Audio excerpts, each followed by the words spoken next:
যাকে ভালোবেসেছিলে অথবা যে তোমাকে ভালোবেসেছিল তাকে কখনো আঘাত দিয়ে কথা বলো না, কখনো মুখ ফসকে বলো না তোমাকে আমি ভালোবাসি না, তোমাকে ছাড়া আমি থাকতে পারবো, তোমাকে দেখলে আমার ভালো লাগে না, তোমার থেকে আমি দূরত্ব চাই।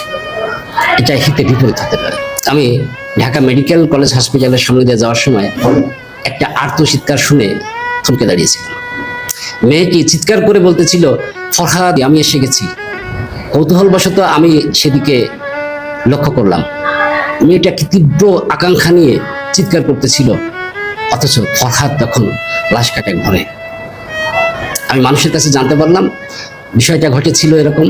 মেয়েটা বলেছে তোমাকে আমার ভালো লাগে না, তোমার কাছে আমার আর থাকা সম্ভব নয়, এবং সেই আঘাত সহ্য করতে না পেরে ছেলেটা বিষ পানে আত্মহত্যা করেছে। অথচ মেয়েটা কিন্তু তখন তীব্র চিৎকার করে বলতেছিল, ফরহাদ আমি তোমাকে মন থেকে বলিনি, আমি সত্যি বলিনি, আমি শুধু তোমাকে বোঝার জন্য অভিনয় করেছিলাম। অথচ এই অভিনয় কি হলো, ছেলেটা চিরতরে ঘুমিয়ে গেল। যতই আর্তচিৎকার করুক না কেন ওই সুন্দরী মেয়েটা কিন্তু আর ফরহাদকে ফিরে পাবে না।